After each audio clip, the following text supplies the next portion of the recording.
Andrew. I'm now working as analyst in Barclays Capital in the product control team, and I work with Wilson. Yeah,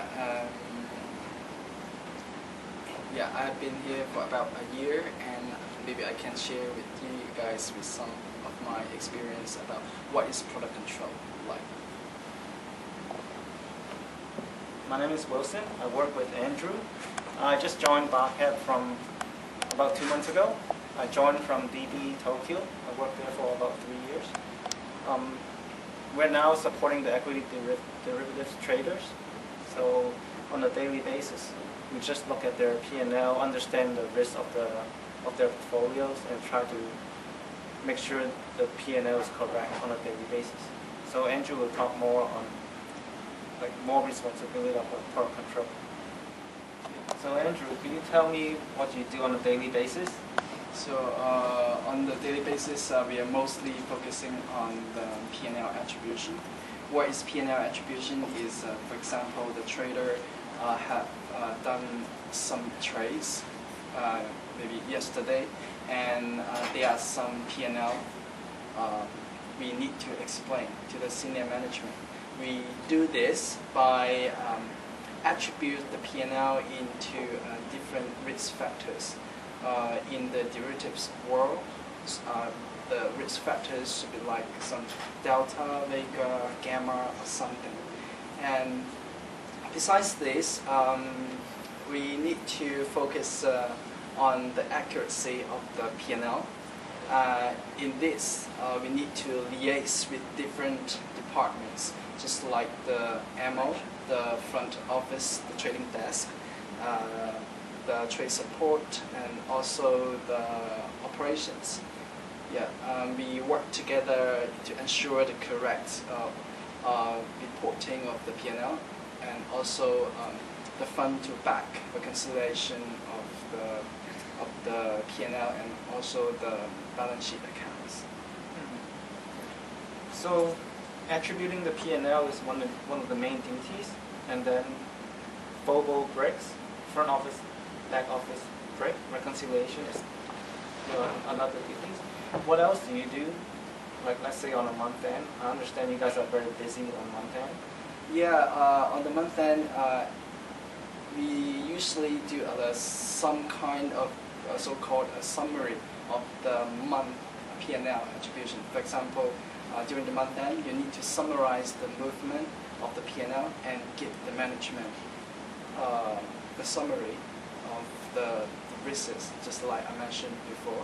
And also for the month end, we also need to do some particular jobs, like some correction review.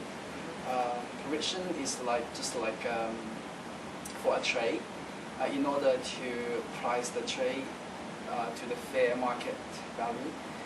Because the limitations of some models we used in the bank, we need to make some adjustments, and this kind of adjustment is called the corrections. Yeah. Do you have anything to add? To add? Yeah. Well, what about price testing? Do you do any price testing to ensure that all the parameters that the trader is using is at the fair market value? Like, let's say volatility surface, are they in line with the market? Do you check that? Well, for the price testing, in this company I don't do the price testing, but in my previous company I did. The price testing is a kind of testing the trade price to see whether they are agreed to the market level. This is a kind of test to see whether the traders are doing the trades or not, right? Because previously some traders did some off-market trades because of whatever reasons, which may be beneficial to them. And yeah, this is the kind of price testing. Okay.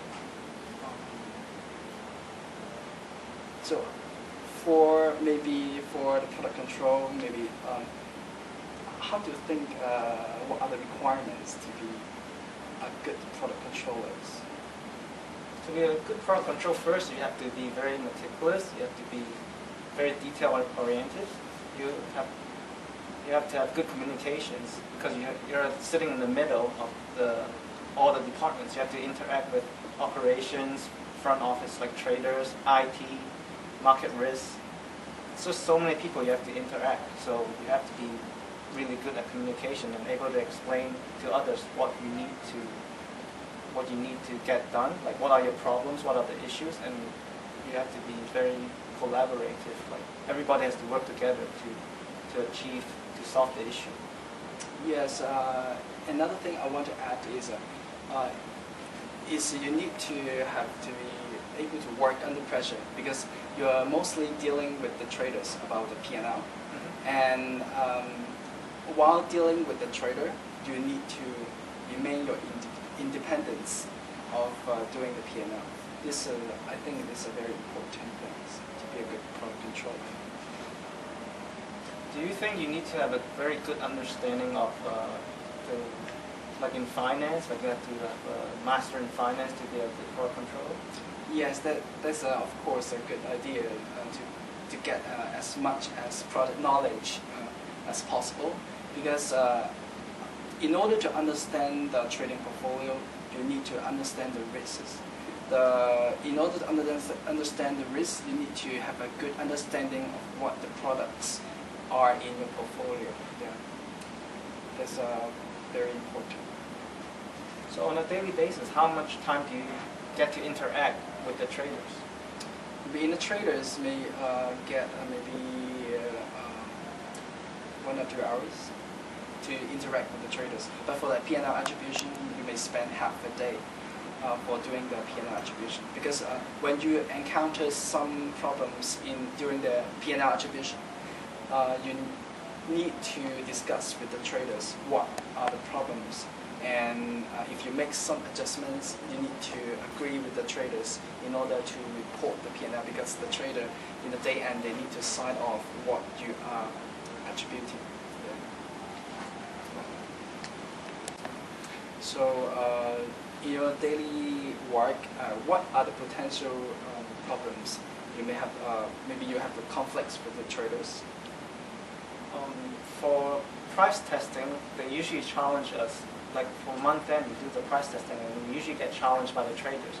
So how we do price testing is, first we get the market price from Totem, the company that collects all the data from the bank, and then they average that, and that's the fair market value, right?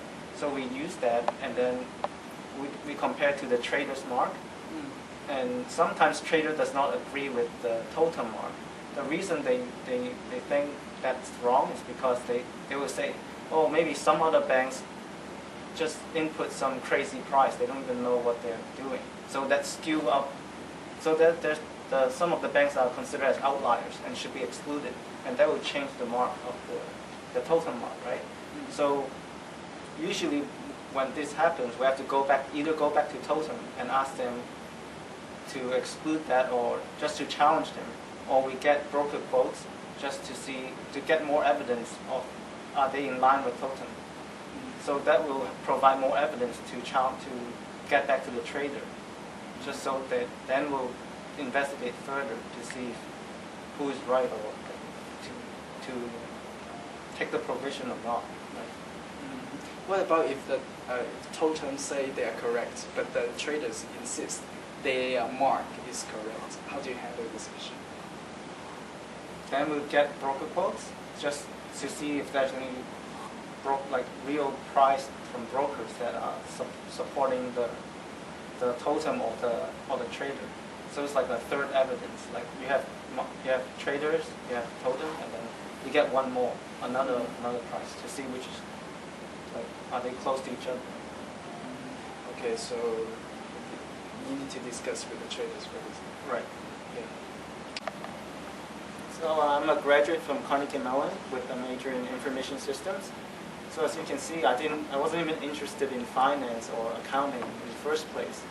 But then I started off my career in KPMG because moving back to Hong Kong, like the IT is not a good industry to join. So I started in KPMG. After several years, I decided to move on in the finance area because I thought it's more interesting. So with my accounting background, I moved on to a product control position in Deutsche, and get familiar with more understanding in finance about trading and everything. So in my spare time, I like to read just to get more knowledge about products, about trading strategies, and I also like to play basketball and watch movies just like everyone else, and listen to music.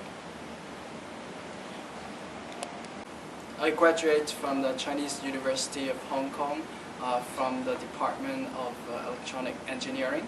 And after graduation, I find the finance field is very interesting. And so I explore whether there are some interesting areas in the finance field I would like to join.